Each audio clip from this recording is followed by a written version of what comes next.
People today live on autopilot. Society assigns us goals at a young age when our minds aren't developed enough to actually think for themselves.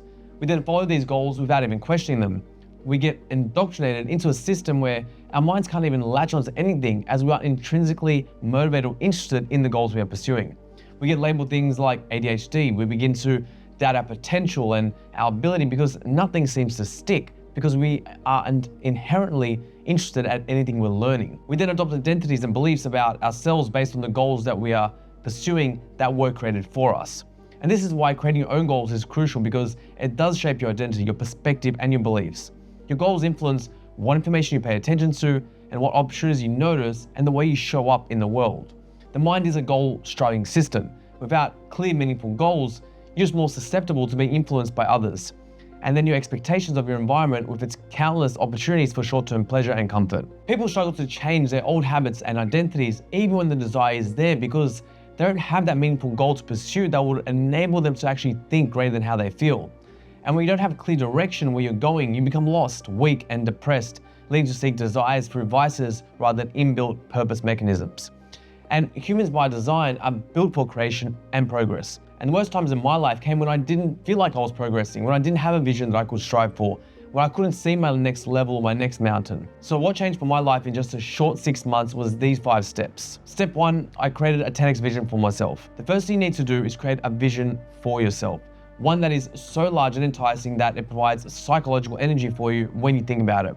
And that's actually supposed to excite you and motivate you. Dissect them in 4 different parts. Lifestyle. Think of the kind of life you want to live, the holidays, where you want to live, the car you want to drive, etc. Then think about your empire, your business. This is how you will create the resources for your dream life. Then your team. What does your team look like in order to create your dream life? And last one, your why. You need to have a big why, a reason, a purpose as to why you're doing this. And I always felt that including others was a strong motivator for me, who I was doing it with, who I wanted to help. That's what served me. Don't worry about how you're going to achieve this vision. Your mind will work that out along the way. Just think about what and how will come. You need to be as clear as you can, to the point where you can just describe your future as clear as your present. Use that as a reference point. And don't worry if you're not 100% sure in your vision, because that will likely change along the way as you build more skills, acquire more data, resources, and become more confident.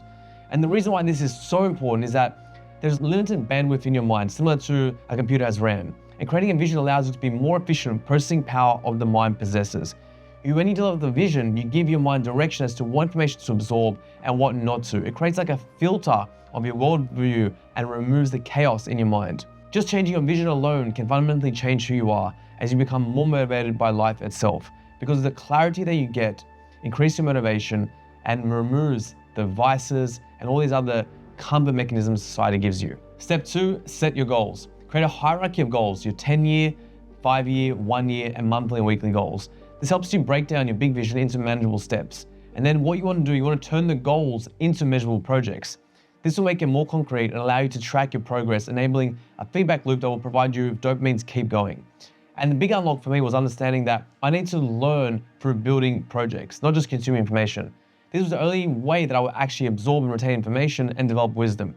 So treat all your goals, your mini goals, like mini projects, because the real learning happens when you actually apply the knowledge and solve real problems. And what I like to do, then have my goals printed out in a place where I can refer back to them about 3 times a day, on your phone or a piece of paper, in your car, anything that will trigger you to realign yourself with those goals. Now, step 3, what resources do you need to achieve the goals? You need to create a plan on what resources you need to actually achieve your goals. Success leaves clues. So make a list of all the coaches, the books, the podcasts that you need in order to consume, in order to acquire the information required to achieve your goals. As an example, if you had a fitness program or fitness goal, you might want to get a trainer to build out a training plan and a nutrition plan. You will then need to download an app to track your calories, download an app to do your workouts, sign up to particular classes, or you might want to, maybe take some podcasts in order to learn more about nutrition along the way.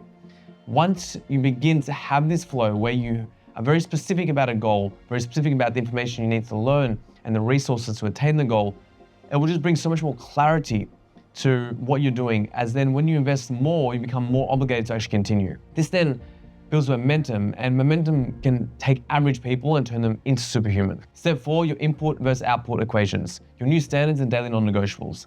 Now, what you have to do is create your input versus output equation for each goal. What primary functions can you take every day, which is your inputs, that will make it unreasonable that if you won't achieve your goals, your output?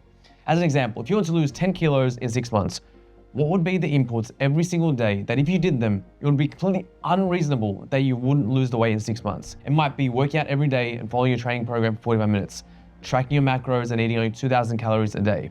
And if you did that for 6 months, would it be very unreasonable that you wouldn't achieve your goals and your weight loss goals? I like to do this across all my goals, even up to my 5-year goals. It gives me a sense of peace knowing that I am in total control. As an example, if I spend the first 3 hours of each day writing and producing X number of pieces of content across different platforms for the next 5 years, would it be unreasonable for me not to have 1 million followers? Now, whatever these primary core actions and inputs are, these are your daily non-negotiables. You do not miss. This is the key. Consistency is where all the value is. By focusing on your daily non-negotiables, you can begin to detach from the outcome and just focus on the process. And this is important because you don't rise to the level of your goals, you will fall to the level of your standards.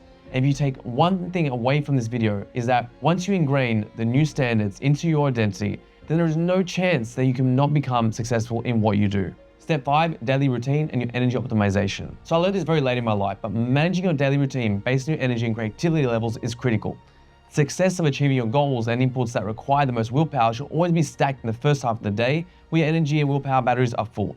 You need to then avoid all distractions at all costs as well. Make things like checking your Instagram, your WhatsApp, your emails, all the things that will deplete your battery power towards the end of the day, because a focused fool can achieve more than a distracted genius. But this is just a personal thing. You need to audit your energy and your time with the following questions. Which inputs are the hardest for me to do? Which require the most willpower?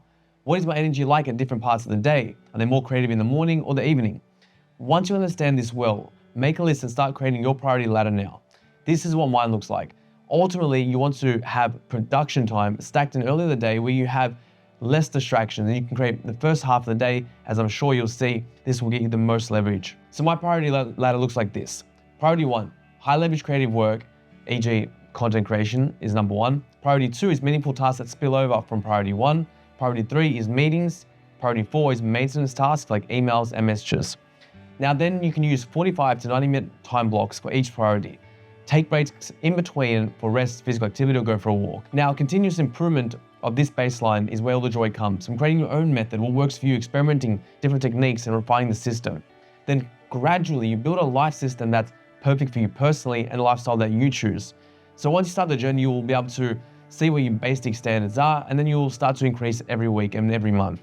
Meaning that you might get a little kick from starting your plan at the start and get this dopamine hit, but what once becomes difficult then becomes rudimentary. And you have to become aware of this because you have to slightly increase the difficulty as time goes on. Otherwise, you just become bored, which will then lead to a loss of motivation. An example of this would be, let's say, diet again. You might say that you want to remove all different processed foods at the start, and that was tough for you. But what was tough at the start then becomes rudimentary later, because now your addiction to processed foods is gone.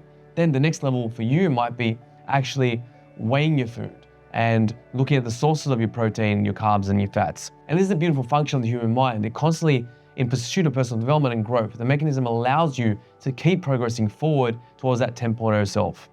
Now, this system changed my life and allowed me to grow one of the fastest growing skincare companies in the world, create my dream body, and start my personal brand, all in the space of 6 to 12 months. If you implement it, let me know how you go in the comments below. Thanks for watching, and I'll see you in the next one.